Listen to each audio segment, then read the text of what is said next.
आइए स्टार्ट करते हैं राजस्थान करंट अफेयर जुलाई 2026 पार्ट 11 सीईटी विशेष और टॉप 15 एमसीक्यू प्रश्न जो आपकी तैयारी को बेहतरीन करने वाले हैं। तो इस प्रकार की बेहतरीन तैयारी करने के लिए चैनल को सब्सक्राइब करें, अपने दोस्तों के साथ शेयर करें और चैनल को लाइक जरूर करें। आइए देखते हैं इंपॉर्टेंट प्रश्नोत्तर को। आपको तो पता ही है ये प्रश्नोत्तर कहाँ से बनाए गए हैं। अंतर्राष्ट्रीय क्रोनोलॉजी, करंट जीके में से, राजस्थान प्रादेशिक में से, इन शॉर्ट के ये प्रश्नोत्तर अभी चल रहे हैं। नंबर 1 प्रश्न है, हाल ही में भारतीय अंतरिक्ष अनुसंधान संगठन इसरो के एनालॉग ट्रेनिंग सेंटर से प्रशिक्षण प्राप्त करने वाली 16 वर्षीय सोनाक्षी मोठिया राजस्थान के किस जिले से संबंधित है। नंबर 1 है जोधपुर, नंबर 2 है जयपुर, नंबर 3 है उदयपुर, नंबर 4 है कोटा। तो इसका आंसर होगा नंबर 2 जयपुर से संबंधित है। कौन? 16 वर्षीय सोनाक्षी मोठिया, जिसको अभी हाल ही के अंदर भारतीय अंतरिक्ष अनुसंधान संगठन इसरो के एनालॉग ट्रेनिंग सेंटर से प्रशिक्षण प्राप्त हुआ है। आइए देखते हैं अब इस प्रश्न की व्याख्या। सोनाक्षी मोठिया ने इसरो के एनालॉग सेंटर से प्राप्त किया है प्रशिक्षण। वेरी इंपॉर्टेंट प्रश्न है। जयपुर में नेवटा बगरू के पास मोठिया की ढाणी में रहने वाली 16 वर्षीय सोनाक्षी मोठिया ने भारतीय अंतरिक्ष अनुसंधान संगठन इसरो के एनालॉग सेंटर से यहाँ पर सफलतापूर्वक ट्रेनिंग प्राप्त कर देश का गौरव बढ़ाया है। आइए देखते हैं अगला इंपॉर्टेंट प्रश्न। बच्चों में कुपोषण और भूख के खिलाफ उल्लेखनीय योगदान के लिए किस विश्वविद्यालय के चांसलर डॉक्टर संदीप बख्शी को अंतर्राष्ट्रीय स्तर पर सम्मानित किया गया है। नंबर 1 है राजस्थान विश्वविद्यालय, नंबर 2 है MIT विश्वविद्यालय, नंबर 3 है जयपुर नेशनल यूनिवर्सिटी, नंबर 4 है मोहनलाल सुखाड़िया यूनिवर्सिटी। तो इसका आंसर होगा नंबर 3 जयपुर नेशनल यूनिवर्सिटी से संबंधित है। कौन?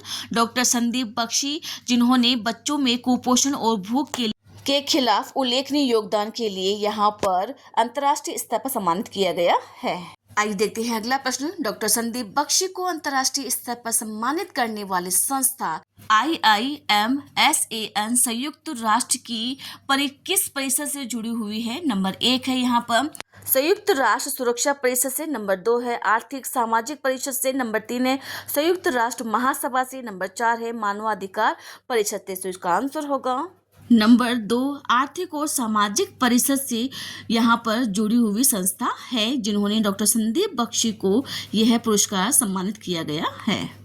आइए देखते हैं इसी का इम्पोर्टेंट प्रश्न और भी है यहाँ पर। कुपोषण से निपटने के लिए बेहद प्रभावी माने जाने वाले यहाँ पर स्पिरुलिना के संदर्भ में निम्नलिखित कथनों पर विचार करना है। नंबर 1 है यह एक प्रकार का नीला हरा शैवाल है। नंबर 2 है इसमें प्रोटीन, विटामिन और खनिज प्रचुर मात्रा में पाए जाते हैं। नंबर 3 है इसे भविष्य का सुपर फूड भी कहा जाता है। उपयुक्त में से कौन सा कथन सत्य है? यहाँ पर A है केवल 1 और 2 सही है, B है केवल 2 और 3 सही है, C है 1 और 3 सही है, D है 1, 2 और 3 सभी सही है। तो इसका आंसर होगा नंबर 4 1, 2 और 3 सभी सही है। यहाँ पे देखिए स्पिरुलिना के संदर्भ के अंदर यह एक प्रकार का नीला हरा शैवाल भी है और प्रोटीन, विटामिन और खनिज यहाँ पर प्रचुर मात्रा के अंदर इसमें पाए जाते हैं। इसे भविष्य का सुपर फूड भी कहा जाता है। तो तीनों ही कथन बिल्कुल करेक्ट है। आइए देखते हैं अब इस प्रश्न की व्याख्या। कुपोषण के खिलाफ जागरूकता के लिए डॉक्टर संदीप बख्शी को सम्मानित किया गया है। जयपुर नेशनल यूनिवर्सिटी यहाँ पर JNU के चांसलर हैं। डॉक्टर संदीप बख्शी को बच्चों के कुपोषण और भूख के खिलाफ वैश्विक अभियान में उल्लेखनीय योगदान के लिए अंतर्राष्ट्रीय स्तर पर सम्मानित किया गया है। सम्मान देने वाली संस्था की चर्चा हो चुकी है। यहाँ पर यह संयुक्त राष्ट्र की आर्थिक और सामाजिक परिषद से जुड़ी हुई यहाँ पर IIMSAN यहाँ के द्वारा दी गई यहाँ पर नई दिल्ली के अंदर आयोजित फाउंडेशन समारोह के अंदर प्रदान किया गया है। इन शॉर्ट फैक्ट के अंदर यहाँ पर देखो स्पिरुलिना एक प्रकार का नीला हरा शैवाल है जो प्रोटीन, विटामिन और खनिजों से भरपूर होने के कारण कुपोषण से लड़ने में बेहद प्रभावी माना जाता है और इसे भविष्य का सुपर फूड भी कहा जाता है। तो बच्चों कैसी लगी आपको ये जानकारी प्लीज़ कमेंट में जरूर शेयर करें और इस प्रकार की नवीन जानकारी के लिए चैनल को सब्सक्राइब जरूर करें। आइए देखते हैं अगला इंपॉर्टेंट प्रश्नोत्तर। आइए देखते हैं यहाँ पर हिंदू पंचांग के अनुसार महाराणा प्रताप की कौन सी जयंती 17 जून 2026 को बनाई गई है। नंबर 1 है 480वीं, नंबर 2 है 485वीं, नंबर 3 है 486वीं, नंबर 4 है 490वीं। तो इसका आंसर होगा नंबर 3 486वीं यहाँ पर 17 जून 2026 को जयंती बनाई गई है। आइए देखते हैं अगला प्रश्न। महाराणा प्रताप की जयंती हिंदू पंचांग की किस तिथि को बनाई जाती है? तो बिल्कुल ऐसे प्रश्न पूछ लिए जाते हैं एग्जाम के अंदर और यहीं से अपने प्रश्न गलत होने के चांसेस रहते हैं। हमें जन्म, मृत्यु, सारे गढ़ वगैरह सारे याद है, लेकिन इनकी जयंती प्लस इनकी किस तिथि को यहाँ पर बनाई जाती है ये हमें कभी याद नहीं रहता। तो यहाँ पर ये इसी चीज़ का फायदा उठाते हैं एग्जामिनर और यहीं से प्रश्न गलत होता है। तो इस बार गलत नहीं होगा। महाराणा प्रताप की जयंती हिंदू पंचांग की किस तिथि को बनाई जाती है? नंबर 1 है चैत्र शुक्ल तृतीया को, नंबर 2 है ज्येष्ठ शुक्ल तृतीया को, नंबर 3 है बैसाख पूर्णिमा को, नंबर 4 है कार्तिक अमावस को। तो इसका आंसर होगा नंबर 2 ज्येष्ठ शुक्ल तृतीया को महाराणा प्रताप की इस बार 486वीं जयंती बनाई गई है। कब बनाई गई है? 17 जून 2026 को।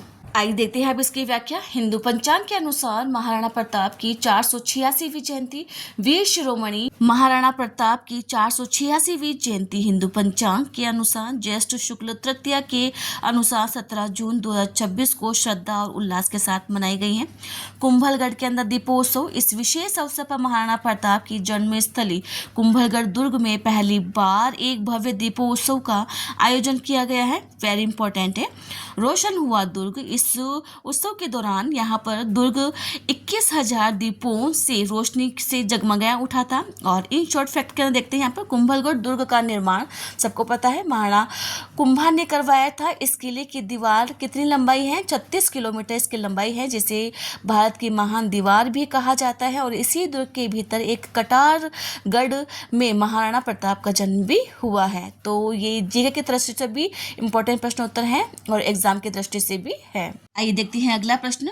गूगल क्लाउड के साथ साझेदारी में राजस्थान का पहला जनरेटिव एआई कैंपस किस विश्वविद्यालय द्वारा स्थापित करने की घोषणा की गई है?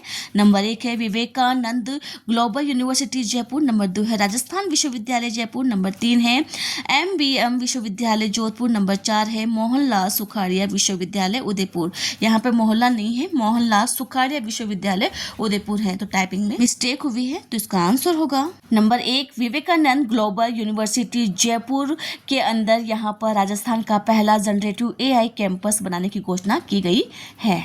आइए देखते हैं अब इस प्रश्न की व्याख्या। वीजीयू में राजस्थान का पहला जनरेटिव एआई कैंपस घोषणा कब की गई है? 16 जून 2026 को विवेकानंद ग्लोबल यूनिवर्सिटी जयपुर में ग्लोबल यहाँ पे क्लाउड के साथ साझेदारी में राजस्थान का पहला जनरेटिव एआई कैंपस स्थापित करने की घोषणा की गई है। हमें सारा नहीं पूछा जाएगा, बस यहाँ पर किसके सहयोग से और कौन सा विश्वविद्यालय है वहाँ पर। इसके अलावा हमसे कुछ नहीं पूछेंगे, फिर भी पढ़ लेते हैं। यहाँ पर मुख्य उद्देश्य इस पहल के तहत यहाँ पर एआई और क्लाउड तकनीक को पाठ्यक्रम, अनुसंधान और विश्वविद्यालय के प्रशासनिक कार्यों में एकीकृत किया जाएगा। आइए देखते हैं अगला प्रश्न। इंडोनेशिया में आयोजित प्रतिष्ठित सी पुत्रा जूनियर वर्ल्ड गोल्फ चैंपियनशिप में रनर अप उपविजेता रही ओजस्वी सारस्वत का संबंध राजस्थान के किस जिले से है? नंबर 1 है जोधपुर, नंबर 2 है जयपुर, नंबर 3 है उदयपुर, नंबर 4 है बीकानेर। तो इसका आंसर होगा नंबर 2 जयपुर से संबंधित है। कौन? ओजस्वी सारस्वत, जिसका संबंध किससे है? गोल्फ चैंपियनशिप से है और जिसका आयोजन कहाँ हुआ है? इंडोनेशिया के अंदर हुआ है। आइए देखते हैं अब इस प्रश्न की व्याख्या। सी पुत्रा जूनियर वर्ल्ड चैंपियनशिप ओजस्वी इंडोनेशिया में रही रनर अप।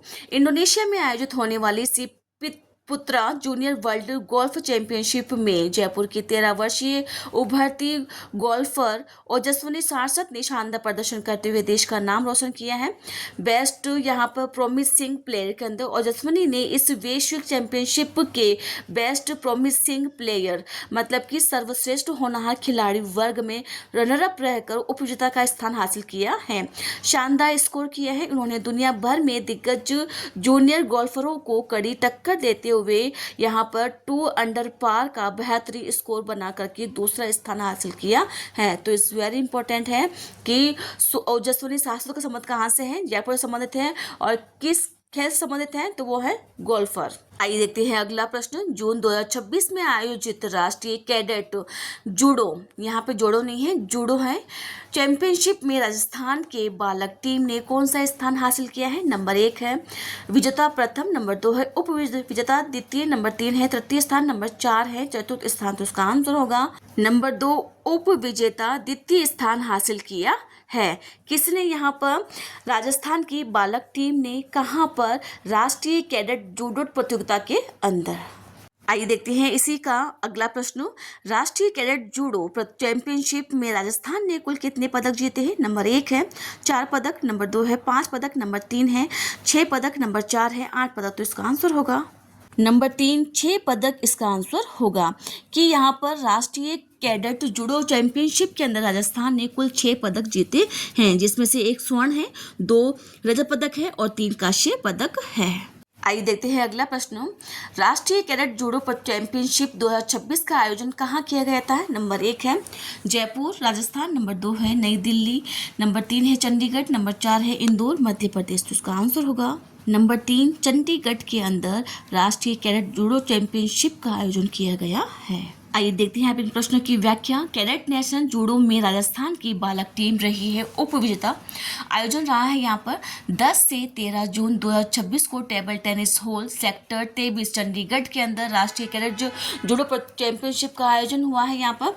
और राजस्थान ने यहाँ पर 6 पदक जीते हैं, जिसमें से 1 स्वर्ण, 2 रजत और 3 कांस्य पदक जीते हैं। और उत्कृष्ट प्रदर्शन के आधार पर बालक की यहाँ पर राजस्थान की जो बालक टीम रही है वह उप विजेता रही है। बस इससे बाहर हमें कुछ नहीं पूछा जाएगा मैम एग्जाम के अंदर, इतना ही पूछा जाएगा यहाँ पर। आइए देखते हैं अगला प्रश्न। हाल ही में चर्चा में रहा DigiOne पोर्टल किस विभाग से संबंधित एक डिजिटल पहल है? नंबर 1 है राजस्व विभाग, नंबर 2 है वन विभाग, नंबर 3 है जल संसाधन विभाग, नंबर 4 है शिक्षा विभाग। तो इसका आंसर होगा नंबर 3 वन विभाग का यहाँ पर एक डिजिटल पोर्टल है। कौन सा? DigiOne portal. आइए देखते हैं अगला प्रश्न। DigiOne पोर्टल के संबंध में निम्नलिखित कथनों पर विचार कीजिए। नंबर 1 है यह राजस्थान का वन विभाग की डिजिटल पब्लिक इंफ्रास्ट्रक्चर आधारित पहल है। नंबर 2 है इसके माध्यम से प्रत्येक माह जिला स्तरीय रिपोर्ट तैयार कर जिलों की रैंकिंग निर्धारित की जाएगी। उपयुक्त में से कौन सा कथन सत्य है? A केवल 1, B केवल 2, सी है 1 और 2 दोनों, डी है ना तो 1 सही है और ना ही 2 सही है। तो इसका आंसर होगा सी 1 व 2 दोनों ही कथन सही है कि DigiOne पोर्टल के संबंध में यह राजस्थान के एक डिजिटल पब्लिक इंफ्रास्ट्रक्चर आधारित पहल है। इसके माध्यम से प्रत्येक माह जिला स्तरीय रिपोर्ट तैयार करके जिलों की रैंकिंग निर्धारित की जाएगी। तो दोनों ही कथन इसके बारे में बिल्कुल सही है। आइए देखते हैं अब इसकी व्याख्या। डिजिटल पोर्टल वन विभाग का डिजिटल परिवर्तन समीक्षा है। यहाँ पर 25 जून 2026 को मुख्य सचिव श्री श्रीनिवास ने DigiOne पोर्टल का कार्यप्रणाली की समीक्षा की है। यह राजस्थान वन विभाग की डिजिटल पब्लिक इंफ्रास्ट्रक्चर आधारित पहल है। इसका जो मुख्य उपयोग है, पोर्टल के माध्यम से विभाग की डेटा का बेहतर प्रबंधन, नीति निर्माण, त्वरित निर्णय, वन स्वास्थ्य निगरानी और अग्नि जोखिम पूर्व अनुमान और भूमि उपयोग परिवर्तन की मॉनिटरिंग की जाएगी। जिला रैंकिंग के अंदर पोर्टल के उपयोग और प्रदर्शन के आधार पर प्रत्येक माह जिला स्तरीय रिपोर्ट तैयार कर जिलों की रैंकिंग निर्धारित की जाएगी। जो पृष्ठभूमि है, मुख्यमंत्री भजनलाल शर्मा ने 21 मार्च 2025 को जयपुर में DigiOne पोर्टल का शुभारंभ किया गया है। तो इस वेरी इंपॉर्टेंट है कि 21 मार्च 2025 को यहाँ पर जयपुर के अंदर DigiOne पोर्टल का शुभारंभ किया गया है। आइए देखते हैं अगला प्रश्न। जून 2026 में श्रीनगर में आयोजित 8वें राष्ट्रीय सहकारिता सम्मेलन में सहकारिता क्षेत्र की उपलब्धियों की आधार पर किस राज्य को देश में प्रथम स्थान प्राप्त हुआ है? नंबर 1 है गुजरात, नंबर 2 है महाराष्ट्र, नंबर 3 है राजस्थान, नंबर 4 है उत्तर प्रदेश। तो इसका आंसर होगा नंबर 3 राजस्थान के अंदर यहाँ पर इसको प्रथम स्थान प्राप्त हुआ है। किसके अंदर? सुनना यहाँ पर।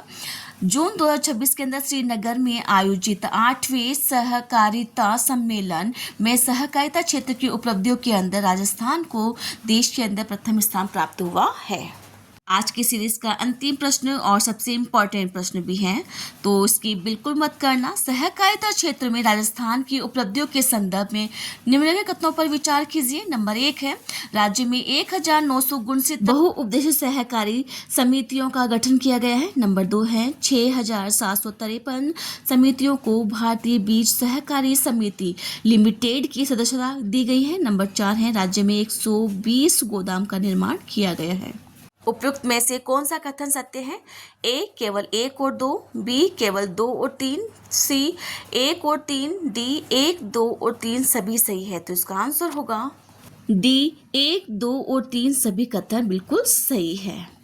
आइए देखते हैं अब इसकी व्याख्या। राष्ट्रीय सहकारिता सम्मेलन में राजस्थान प्रथम सम्मेलन हुआ है 25 जून 2026 को श्रीनगर जम्मू कश्मीर में आयोजित 8वें राष्ट्रीय सहकारिता सम्मेलन में राजस्थान सहकारिता क्षेत्र की उपलब्धियों की सराहना की गई है। राष्ट्रीय जो उपलब्धियां हैं, राजस्थान के अंदर 1969 बहुउद्देशीय सहकारी समितियों का गठन किया गया है। 6753 समितियों को भारतीय बीज सहकारी समिति लिमिटेड की सदस्यता दी गई है और 120 गोदाम का निर्माण देश में अग्रणी रहा है। डिजिटल जो उपलब्धि है यहाँ पर, राज्य में ERP पोर्टल पर 10.91 करोड़ प्रविष्टियां दर्ज की गई हैं। इन उपलब्धियों के आधार पर राजस्थान को देश में प्रथम स्थान प्राप्त हुआ है। तो बच्चों, कैसी लगी आपको ये जानकारी? प्लीज़ कमेंट में जरूर शेयर करें, चैनल को लाइक करें, सब्सक्राइब करें और अपने दोस्तों के साथ जरूर शेयर करें। Thank you.